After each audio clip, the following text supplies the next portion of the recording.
Hello everyone, and welcome to the NEATEC Electronics Series. This episode is about the bipolar junction transistor. So let's get started.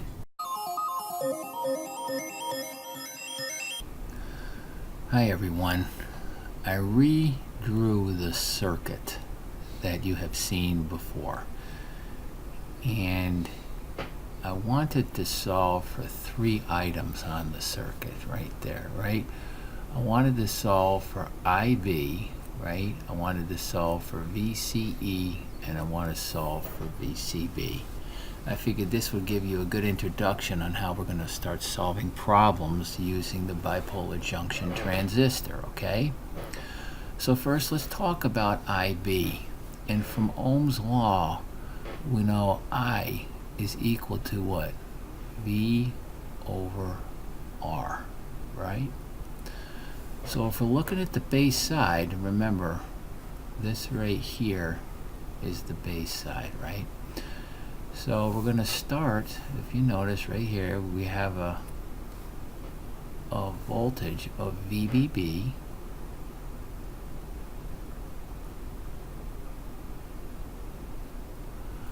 Now, that's if we're looking right here, correct? Let's look right here. What's the voltage right here? This is going to be VB. By the way, this is your base. And then this over here, at this point, that's your emitter, right? So that's going to be VBE. That's the voltage between here and here, which is equal to VB minus VE. Right? So we can come back over here. It's going to be VBB minus VBE divided by, we only have one resistance here. It's right here, it's RB divided by RB, right? Well, since this is a silicon diode, that's what we're going to assume, we have a value for VBE. So this is going to be VBB minus 0.7 volts over RB. Get it? So there is your equation. This here is really generic. So this is really the equation I wanted you to know. Now if we're looking at VCE, this right here, this is your collector. So this is VC. And if you notice, this right here is VE. We already said that, right? So VCE, your collector to emitter voltage, is going to be VCC, because we have this, we're starting out with this voltage right here. You're going to have a specific current then going through this resistor. So you're going to have to subtract that voltage drop to get this voltage at VC, right? So you're going to have VCC minus IC, that's your collector current, RC. Get it? That gives you this voltage right here. Remember, in this case, VE is 0 since it's connected to ground. Alright? But there is your second formula. And this is pretty generic. I want to make sure you see it. And then finally we have VCB. Well, think about it. this is pretty straightforward. This is going to be equal to VCE, that's your voltage right here, right? Remember, VE is ground, and we already know it's going to be VCE minus VBE,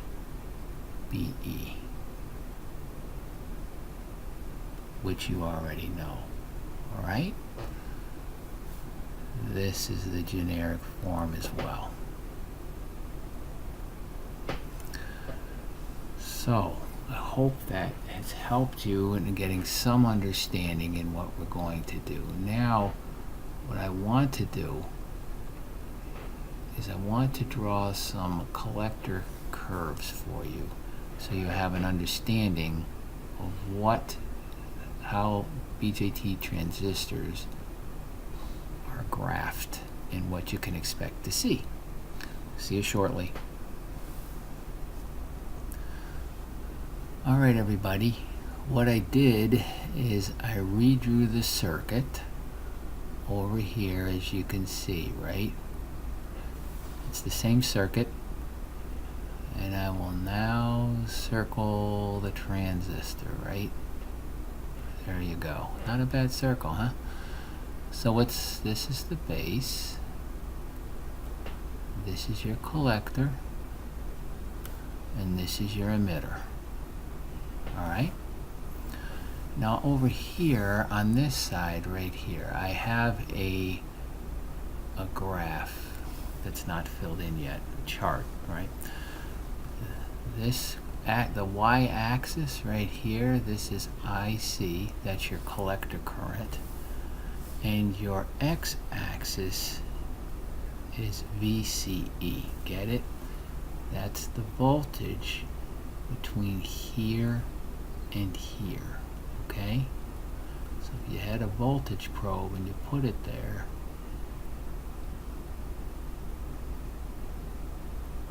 you would measure VCE. That's equal to VC minus VE. It's the standard convention, right? So if you look at a curve that's created by this, it's going to come up like this. My line is quite wiggly, isn't it? Let me see if I can straighten that up for you. It's going to come up here to a certain level. Then when it hits, we draw this down here.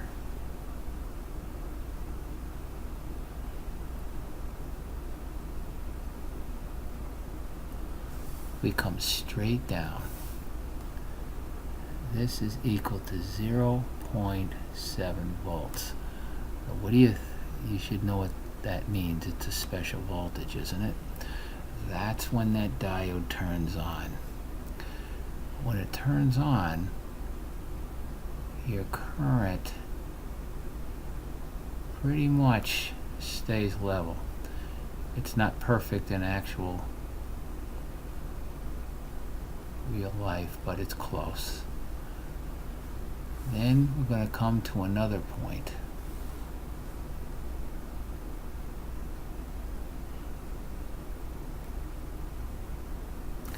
And at this point, we've reached breakdown, okay? And at breakdown,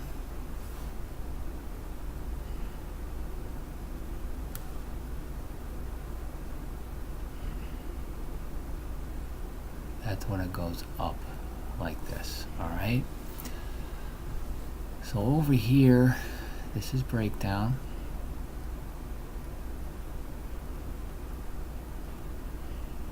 You can see the current flow increases uncontrollably. That's going to damage your diode. This right here, this is called the saturation region.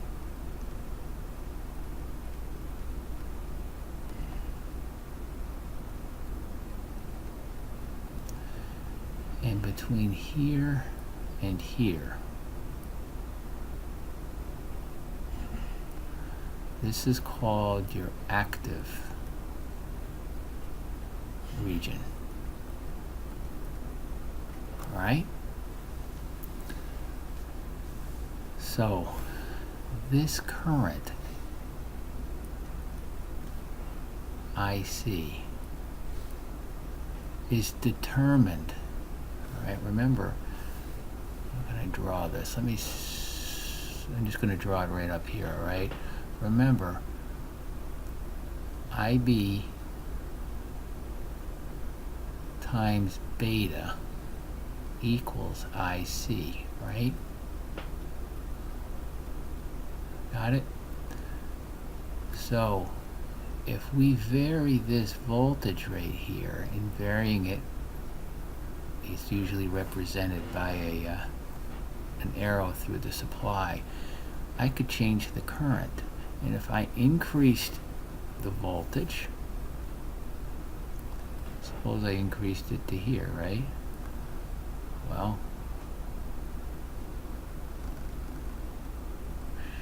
these lines should be straight, I'm sorry. It would come right over here, right? And very close at this region, it would go up. But notice, you have a different current. Let's call this IC1. Let's just call this IC2, just to differentiate it. But you see, the current increased, didn't it? That's obviously because we turned the base voltage up. If we turned it down, the current would have dropped. IC would have dropped. Got it? So these curves just represent where your current is and your voltage. Notice that your voltage across your collector to emitter can change to keep that current constant. This is the confusing part, all right? So this transistor, okay, right here, this transistor, it's going to impede current flow if necessary to restrain it so it only allows this amount of current to go through, because it bases the current through here based on the current that's coming into it, all right? It's based on IB. And IB is determined from VBB minus VBE divided by RB. Now look, if this was a variable resistor, you could decrease or increase your resistance and keep your base voltage constant, or you could vary your base voltage and keep your resistance constant. You can change it how you wish, but this current is what determines the current IC, all right? Now, let's continue this. Suppose you understand now that VCE, when you have a large amount of VCE, it's impeding current flow. Get it? So it's going to allow less current to come through. That means you're going to be over in this regime somewhere, right? Right? But if this decreases and you're over, say, here, it's not impeding current flow hardly at all, and it wants to allow all of it to come through. So let's try the end. Let's find the end point, right? Suppose we want to find the end point when there's practically zero resistance here. You're never going to have zero volts at VCE, but you can approximate it. But usually it's about 0.1 or 0.2 volts. That's as low as you can get. But let's just approximate it to be zero. And if it's zero, this is just going to be like a wire, isn't it? It would be kind of just like, I'm going to draw it right here. If we took out the transistor and we just came through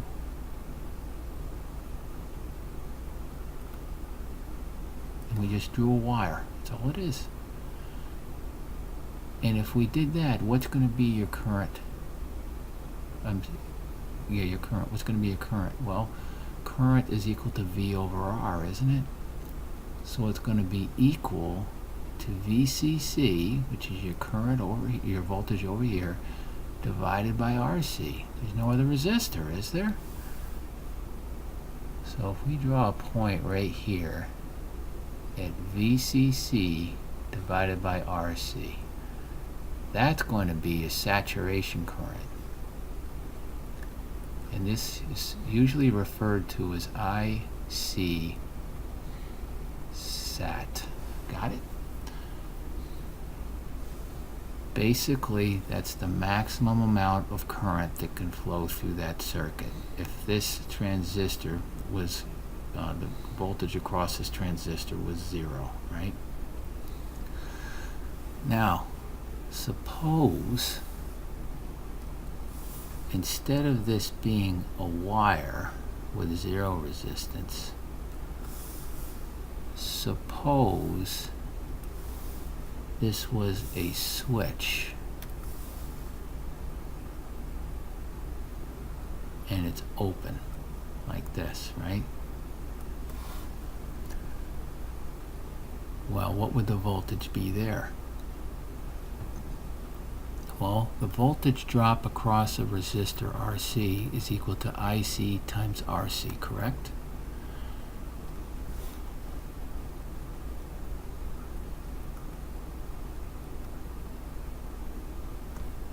Equals IC RC, right? Since your current is equal to 0, I mean, with this switch open, there's no current that's flowing. That means this whole thing is equal to 0, right? And you remember that VCE is equal to VC minus VE, right? VE we know is equal to 0, right? And VC now is going to equal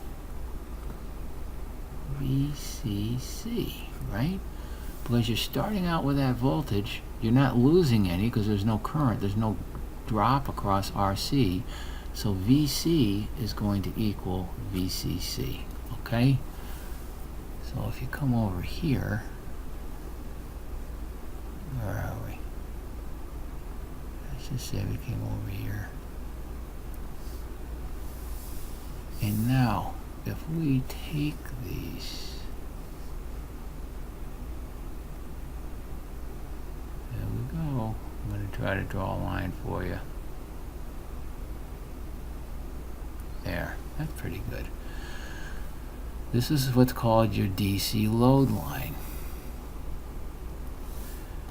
And this value right here is called your cutoff voltage. So it's going to be VCE cut off. All right? So at this point now, this blue line right here, I'm going to draw an arrow to it, is called your DC load line. Okay? And the value of RC and RB, when you plug it in, you're going to come up with a value of your circuit. Alright? That's called the Q point, the quiescent point. That's where your circuit is going to settle. It's always going to settle on the load line. Okay? Very important to understand that. So when you're operating your transistor as a switch, you're going to operate it over here. Alright, you want it to be saturated. Alright? Now, we just went over a lot of things. Why don't you take this and digest it a little bit? And then when I come back, we're going to go over some problems. Alright? Thank you. Everyone, I want to give a further explanation of a few things that I just said. First off, I want to talk about what happens when we're in cutoff. So when we calculate the cutoff voltage, all right, I'm sorry, I'm going to take this out of here right now. And what I want to do, let's calculate VCE, because that's what we're interested in. When this is open, what's VCE? Well, we know VCE is equal to VC minus VE. And we know VE is equal to 0 since it's connected to ground. So VCE is going to equal to VC, right? So what's VC equal to? VC is going to equal VCC minus IC RC. And this is your voltage drop across your resistor, all right? That's your resistor RC right here, okay? Now, when there's no current, IC is equal to 0. Get it? That means this portion of the equation goes to 0, doesn't it? So that means that VC is equal, VC is equal to VCC at this point. And that's where we get the cutoff right here. It's equal to VCC. Got it? That's equal to VCC. Something else I wanted to say, because I don't think I said it quite clearly enough. When you have a specific value for RB and RC and specific voltages, you're going to have a specific IC value right here, and you're going to have a specific VCE value, which is on this axis right here, right? This is your x-axis right here, and obviously this is your y-axis here. Your Q points, that's what they're called, IC and its associated VCE value are Q points. And those are termed quiescent points, and that's where your circuit settles, and they're going to settle right on the load line. And finally, the reason why you want to operate a switch in the saturated region over here, right here, when you're in saturation, right, is because you don't want to have any voltage drop VCE, right? You just want to use it as a switch. So in the case that it's connected, right, if it's connected like this, you want to have VCE to be as low as you can, which is that's what saturation means, right? And then obviously if you don't want it to conduct, you turn off power or current to RB. You want it to be in cutoff mode. So when you have a switch, if it's on, it's in saturation. If it's off, it's going to be in cutoff. That's when you use a bipolar junction as a switch. All right, everybody, I hope that cleared those things up. Thank you.